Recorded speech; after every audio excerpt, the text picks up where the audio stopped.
All right, hello everyone. I am going to try to resave a video here that I did where I messed up. I'm going to do a vehicle cargo sale mission here. I've got the video left over without the audio, so I'm going to try to just voice over it. But basically, I'm using the master control terminal in my arcade to do this mission, and yeah, I'm just kind of showing here how you can manage stock from your nightclub. I do like this a lot. I mean, I can even go in here and select my DJs, do everything you pretty much can except go to the safe in the nightclub. So it's kind of a nice feature. Actually, I got over $1 million worth of goods there, so I'm going to have to sell that pretty soon. So if you do have the arcade, I think it's worth the 1.7 million to get this. And we're going to do vehicle cargo this week. Today's the 15th, the last day. So we've got sourcing vehicles, selling vehicles. I can source from here, sell from here. Um, this is one that I did yesterday, sourcing a vehicle. I haven't done a lot. I've only got 393,000. That's just total sales.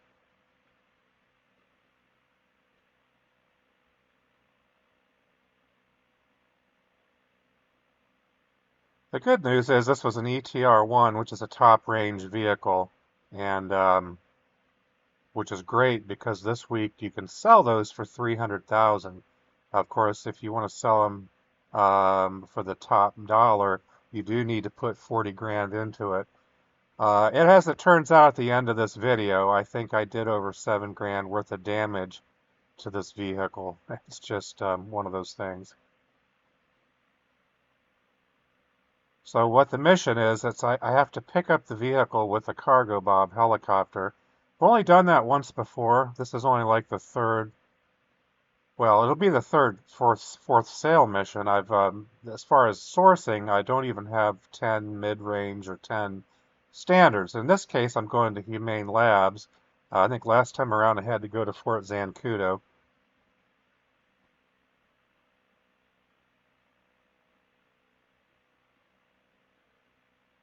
And I did edit out some of the driving in here. It's like almost a 5 mile drive from my arcade. And I do have the armored Kuruma. I'm really starting to use that vehicle quite a bit more. It's kind of where I want to have the small arms fire protection, and it's just excellent as far as that goes. That takes care of most NPCs that are using small arms, and it's when I don't really need the front machine guns of the HVOI or the heavy Night Shark. I love the Night Shark. It's not quite as bullet resistant as the armored Kuruma, but it's pretty good. But this car is great for a lot of these vehicle sourcing type missions or anything else like that.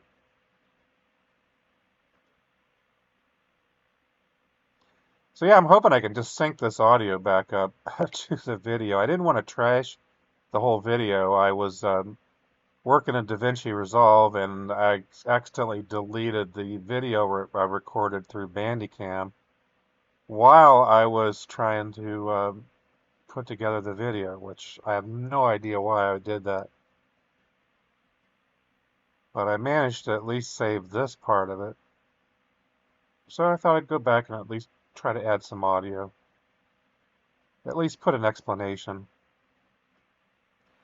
Now, if you look back, I've got another video where I did do I compared some sale missions between the public sessions and the invite only. And, you probably have your own opinions too if you've done this before. Um, I prefer, I kind of prefer doing the public lobby just because I haven't seen any NPCs at least in the one mission I did. Bad news is I had a really beautiful Roosevelt top line car and I got griefed within the first mile of driving to sell it and I got destroyed. Somebody fired like a rocket at me and destroyed the vehicle. which really sucked. I lost everything. So there is that risk. You don't get the NPCs, but you do risk it. And here I was a little leery. At Humane Labs, I've gotten killed so many times here on missions. I get pinned down by the paramilitary. I don't know, is this Merriweather that runs it in here? I don't know. But really difficult. So I'm checking to make sure I've got my ammo, making sure my body armor's full, all this kind of stuff before I risk it. I was afraid I was going to get shot at the checkpoint, but you actually can drive through here. It's not really an issue. So yeah, I thought my armor was full. I wasn't quite full. I needed about 12 grand to top off my ammo, so I did that.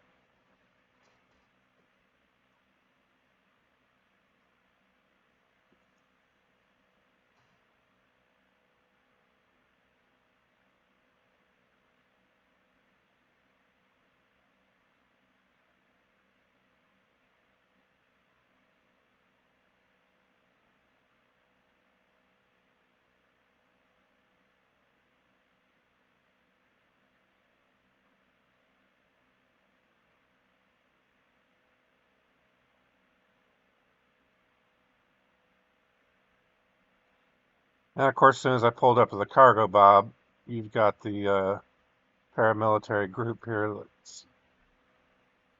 Like I said, I don't remember if this is Merriweather or who these guys are. But yeah, I had to deal with it. But you can see I'm taking small arms fire. My body armor hasn't taken a hit at all. I mean, this car is great. Now I'm taking some hits, but I'm out of the vehicle. So I do highly recommend getting an armored Kuruma. I think it's one of the best deals in all of GTA Online. It's one of your better grinding vehicles for missions. Other than my Oppressor Mark II, um, I'd say that Armored Kuruma and probably the Heavy Night Shark are my go-to vehicles. See, I was a bit afraid here that I was going to crash into the building. I'm not really good on the Cargobob, and I thought the vehicle was going to be out over the ocean. I saw something about off of the coast, but I didn't realize it was the opposite coast on the other side of the map. So I had to turn around and head back.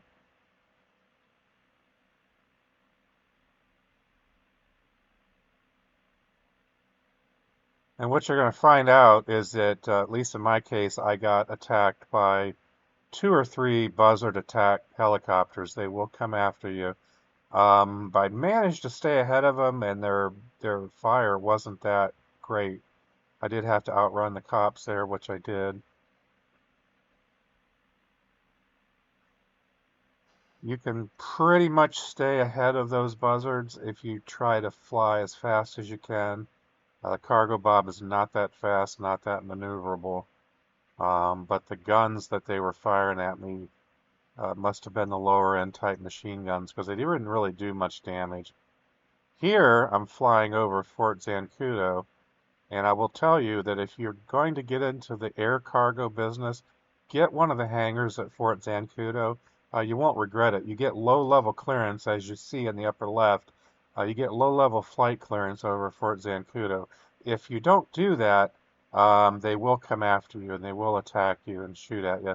And there's a whole lot of different missions where they purposely put your destination to where the best route is to go over Fort Zancudo. And I know they do that on purpose, which is fine, but just get yourself a hangar. It'll save yourself a lot of grief.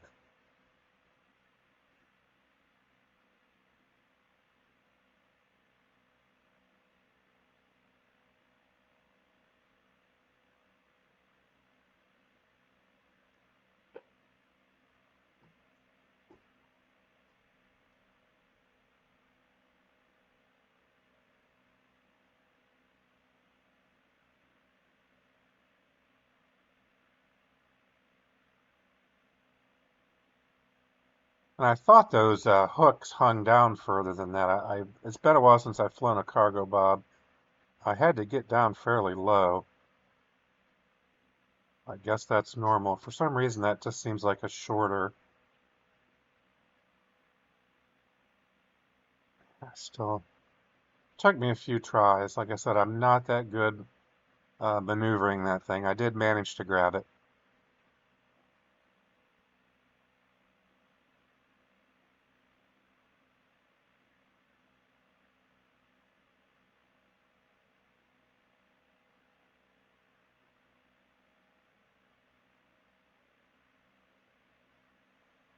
Yeah, so right now I'm up to $1,788 of damage. So that means when you get it back to your vehicle warehouse, you're going to have to pay your mechanic $1,788 to fix the car up. And like I said, this week I can sell this car for 300 grand. I will have to put the money into it to repair it, and you do have to do $40,000 worth of upgrades before you can sell it for top dollar. So I managed to outrun the buzzards up to this point. They're still coming. But once you get clear this hill, you can start speeding up a little bit more. I like to point that nose down and get as much speed as I can.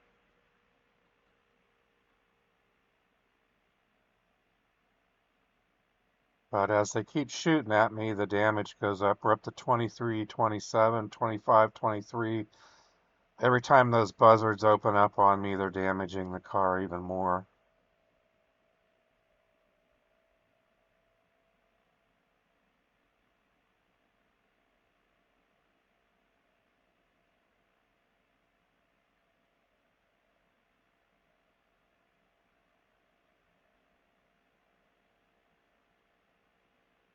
I don't know. I guess if I didn't do these things solo and I had a partner who could possibly shoot back, maybe that would help.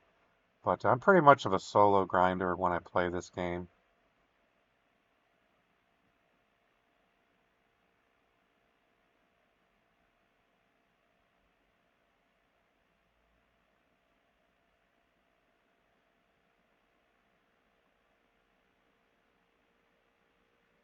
We are almost back to the warehouse. One of the problems I had is with my approach, I was having a hard time seeing the yellow cone or the yellow cylinder that shows up to be, the drop point. I guess the angle that I had here, now that I look at it, I had a weird angle, and so I flew right over it, and I hit the bridge, and I dropped the car, which was completely stupid on my part. And the issue I had here was I'm trying to land the Cargobob somewhere where I'm not going to destroy it. Like I want to see if I can get out of the thing and grab the car. I'm not going to be able to pick it up again with the Cargobob. There's no way I can maneuver that. So I wasn't sure if it was going to let me do it. I mean, I'm right outside of my warehouse. I don't even realize it, but I'm right there in front of my warehouse. And I can't land there. So I'm trying to maneuver without hitting the trees and the poles. So this is not one of my easiest vehicles to fly. But I did manage to get it down without dying, so I felt good about it.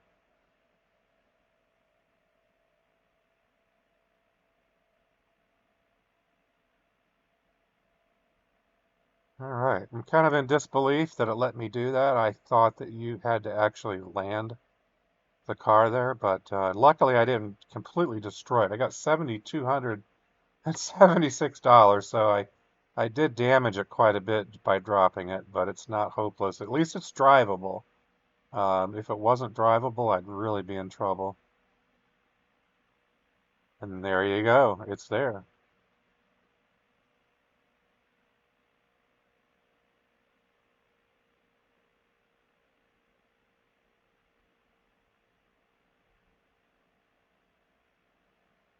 So yeah, I should be getting a phone call soon. So the thing to keep in mind is that when you do sell these things, you have to take into account your expenses. Of course, if any ammo that I use, I used one set of body armor. That's like 475 bucks. And I used a pretty good amount of ammo in getting the car. And then 7,200 bucks in damage. And then I got to do 40 grand in upgrades to it. So, yeah, that's pretty much it. I just wanted to go through a typical um, sourcing mission and show you one way to do it. Not the best way, but it worked. So hope that's been helpful, and see you all in the next video.